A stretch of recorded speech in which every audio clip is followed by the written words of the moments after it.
Assalamualaikum warahmatullahi wabarakatuh. Selamat siang. Yang terhormat Ibu Arifah Syamsiatin selaku dosen pengampu pada mata kuliah pembelajaran sains anak usia dini, dan selamat siang teman-teman semua.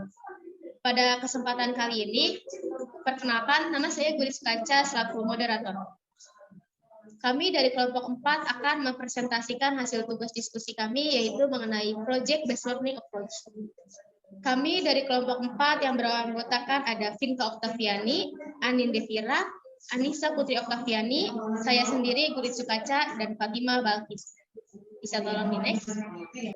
Pada kesempatan kali ini kita akan membahas 4 topik bahasan. Yang pertama ini ada latar belakang Project Based Learning. Yang kedua ada tahapan Project Based Learning menurut Lillian Katz. Dan yang ketiga ini ada kelebihan dan kekurangan Project Based Learning. Dan yang terakhir ada contoh video pembelajaran dan analisisnya. Bisa tolong di next. Untuk pembahasan pertama mengenai latar belakang Project Based Learning akan disampaikan oleh rekan kami kepada Vinka Oktaviani. Waktu dan tempat dipersilakan. Baik, terima kasih Gurit Sukaca untuk waktu yang dipersilakan kepada saya. Selanjutnya di sini ada latar belakang. Pembelajaran berbasis proyek bukanlah hal yang baru bagi pendidikan anak usia dini. Nah, pertama kali ini mendapatkan popularitas di Amerika Serikat saat dianjurkan dan diterapkan oleh Dewey dan Kilpatrick. Dikenal sebagai metode proyek di tahun 1920-an. Nah, di bawah asumsi bahwa anak-anak ini belajar yang paling baik adalah ketika mereka itu ikut terlibat aktif di dalamnya. Nah, pendekatan proyek dikembangkan oleh pemimpin anak usia dini yaitu Dr. Lillian Katz bersama dengan Dr. Andes Judith Harris, Helm, dan Sylvia Katz. Pembelajaran berbasis proyek adalah pembelajaran terbuka tentang topik sehari-hari yang layak dimasukkan dalam program pendidikan. Nah, pendekatan proyek ini melibatkan keingintahuan alami anak-anak melalui investigasi mendalam tentang topik yang menarik minat mereka. Para ahli menggambarkan pendekatan berbasis proyek ini sebagai cara mengajar di mana anak-anak ini didorong untuk berinteraksi dengan mata pelajaran proyek mereka dengan cara yang memiliki makna bagi mereka dengan mengajukan pertanyaan dan terlibat dalam keingintahuan intelektualnya.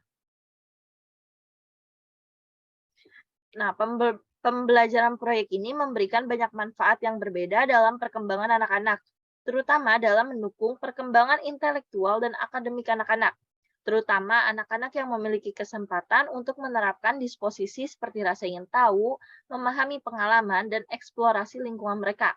Perkembangan sosial dan emosional terwujud ketika anak-anak yang egosentris tiba-tiba dapat memecahkan masalah, bernegosiasi, dan berkompromi setiap hari saat mereka bekerja dalam kelompok kecil dan belajar untuk mendengarkan dengan cermat ide satu sama lain dan menghargai perspektif yang berbeda. Dengan pembelajaran proyek, anak dapat melampaui keterbatasan mereka ketika mereka memotivasi diri sendiri. Fitur utama pendekatan proyek ini adalah pendidik melibatkan anak dalam proses pembelajaran dengan membantu anak bertanya dan menjawab pertanyaan penting mereka sendiri melalui pendekatan ilmiah yaitu observasi, prediksi, investigasi, eksperimen, pembuatan, perencanaan, analisis, dan evaluasi, dan lain sebagainya. Pendidik membimbing anak-anak ini melalui 3 tahapan dari awal kegiatan pembelajaran proyek hingga selesai. Sekian dari saya kembalikan kepada moderator. Baik, terima kasih Vinka atas waktunya. Selanjutnya ada tahapan Project Based Learning menurut Lillian Katz yang akan langsung disampaikan oleh Fatima Balkis. Kepada Fatima, dipersilakan. Baik, terima kasih Gurit. Di sini saya akan menjelaskan tahapan Project Based Learning menurut Lillian Katz, yaitu ada 3. Yang pertama, mengidentifikasi topik. Dalam mengidentifikasi topik, yaitu dengan memilih topik. Topik tersebut harus yang konkret, dekat dengan pengalaman pribadi anak, menarik, penting untuk anak-anak, dan padat dalam artian potensial secara emosional dan intelektual, sehingga anak memperoleh pengalaman yang kaya dan dapat dilakukan dalam jangka panjang. Bisa di next. Kemudian yang kedua yaitu mengumpulkan semua data. Nah, dalam mengumpulkan semua data ini, yang pertama itu mengeksplorasi. Di sini anak dirangsang untuk mengungkapkan berbagai pertanyaan, komentar, dan ide-ide yang berkaitan dengan topik yang dipilih. Lalu yang kedua itu merencanakan kegiatan. Pada tahapan ini merupakan tahapan ide-ide dan pertanyaan anak-anak yang dikembangkan menjadi kegiatan belajar untuk mengeksplorasi lebih lanjut. Nah, di sini juga terdapat guru dan siswa itu melakukan aktivitas dalam menyelesaikan proyek. Lalu yang terakhir yaitu melaksanakan kegiatan. Dalam melaksanakan kegiatan tersebut, guru bertanggung jawab untuk melakukan monitor terhadap aktivitas siswa selama menyelesaikan proyek. Nah, monitoring tersebut dapat dilakukan dengan cara memfasilitasi siswa pada setiap proses. Agar mempermudah proses, guru membuat sebuah rubrik yang merekam seluruh aktivitas yang penting akhir dari kegiatan ini, maka diperoleh penilaian dari kegiatan yang telah dilaksanakan. Bisa di next. Dan yang ketiga yaitu memberikan feedback dan memberikan kesimpulan dari temuan atau ringkasan pengalaman. Nah, pada tahapan ini tuh ringkasan pengalaman terdapat proses evaluasi.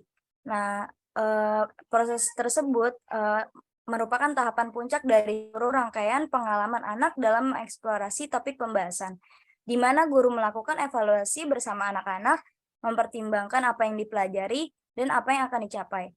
Namun, evaluasi tersebut bukan menilai, tapi evaluasi tersebut merupakan proses pembelajaran bagaimana yang terjadi dan kendala-kendala apa yang dihadapi anak selama proses tersebut. Sekian yang dapat saya sampaikan, saya kembalikan ke moderator. Baik, terima kasih Fatima atas penjelasannya. Selanjutnya ada topik ketiga yaitu mengenai implementasi project based learning pada anak usia dini yang akan langsung dibawakan oleh Anissa Putri Oktaviani. Kepada Anissa dipersilakan. Baik, terima kasih Gurit. Di sini saya akan menjelaskan tentang implementasi project based learning pada anak usia dini. Jadi yang pertama itu menetapkan tujuan, tema, dan nama permainan kegiatan pengajaran dengan menggunakan metode proyek. Jadi menetapkan tujuan kegiatan merupakan hal yang perlu diperhatikan dalam merancang persiapan kegiatan proyek. Tujuan kegiatan proyek yaitu untuk melatih anak-anak memperoleh keterampilan untuk memecahkan masalah yang sering dijumpai dalam kehidupan sehari-hari, baik secara mandiri maupun dalam kelompok. Keterampilan bekerja untuk mencapai tujuan kelompok, keterampilan bekerja sama, dan menyelesaikan kegiatan yang diberikan. Kemudian menentukan tema yang digunakan dalam kegiatan pembelajaran yang sesuai dalam kegiatan hidup sehari-hari. Nah, yang kedua itu menetapkan rancangan bahan dan alat yang diperlukan dalam kegiatan proyek. Tolong di next.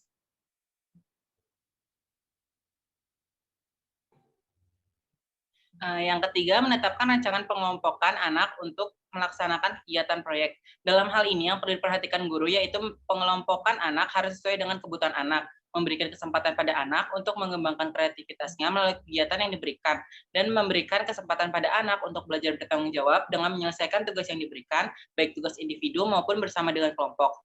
Yang keempat, menetapkan rancangan langkah-langkah kegiatan sesuai dengan tujuan yang ingin dicapai. Tahap yang sangat penting dilihat dari segi pemecahan masalah, yaitu langkah-langkah yang dibuat harus jelas dan terinci. Menetapkan rancangan langkah-langkah kegiatan proyek tercermin kegiatan apa yang harus dilakukan anak secara mandiri atau tim kecil.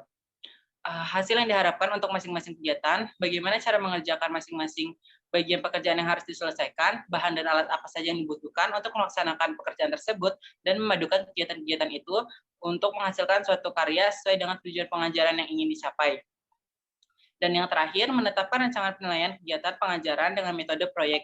Menetapkan rancangan penilaian kegiatan pengajaran dengan metode proyek. Hal ini disesuaikan dengan tujuan kegiatan proyek, yakni meningkatkan keterampilan memecahkan masalah, meningkatkan kemampuan bekerja sama dengan anak lain, meningkatkan pengembangan kreativitas anak, dan meningkatkan pengembangan tanggung jawab dan menyelesaikan kegiatan yang diberikan. Sekian yang dapat saya sampaikan, saya kembalikan ke moderator. Terima kasih.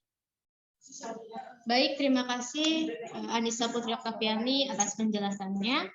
Selanjutnya ada kelebihan project based learning akan langsung disampaikan oleh Anin Devira. Kepada Anin dipersilakan. Baik, terima kasih Gurit atas kesempatannya. Di sini saya ingin menyampaikan kelebihan project based learning. Kelebihan tersebut menurut Riles Beck dalam Priyansa dan Ani antara lain yang pertama, mempersiapkan peserta didik menghadapi kehidupan nyata yang terus berkembang, meningkatkan motivasi peserta didik untuk belajar dan mendorong kemampuan peserta didik untuk melakukan pekerjaan penting. Yang kedua, membentuk sikap kerja peserta didik dalam mengerjakan proyek peserta didik, diajak untuk saling mengerjakan pendapat dan bernegosiasi untuk mencari solusi. Yang ketiga, meningkatkan kemampuan komunikasi dan sosial peserta didik. Yang keempat, meningkatkan kemampuan peserta didik dalam pemecahan berbagai masalah yang dihadapi. Yang kelima, meningkatkan keterampilan peserta didik untuk menggunakan informasi dengan beberapa disiplin ilmu yang dimiliki. Dan yang terakhir, yang keenam, meningkatkan kemampuan peserta didik menggunakan teknologi dalam belajar. Selanjutnya ada kekurangan project-based learning. Adapun kekurangannya adalah dalam melaksanakan pembelajaran berbasis proyek, seperti waktu dan biaya yang lebih banyak yang dibutuhkan. Bahkan untuk mencapai proses pembelajaran yang maksimal dalam mengimplementasikan model pembelajaran berbasis proyek, diperlukan desain khusus untuk kelas atau sekolah yang menggunakannya.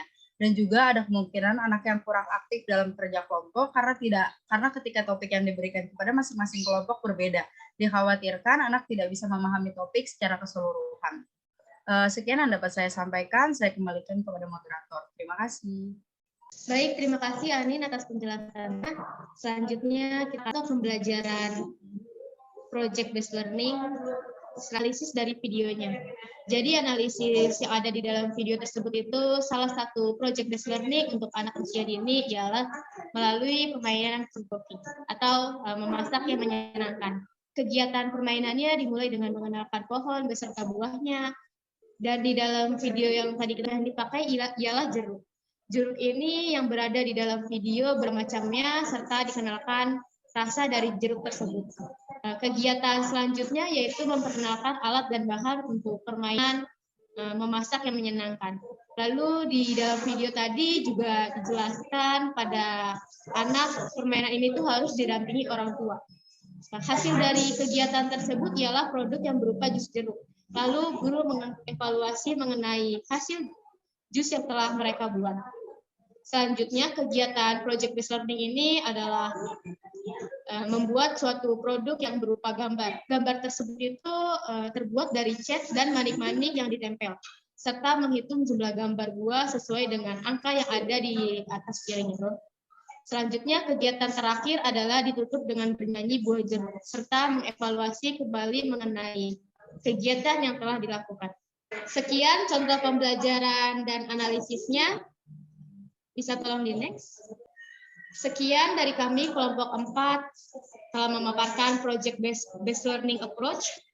Thank you for attention. Wassalamualaikum warahmatullahi wabarakatuh.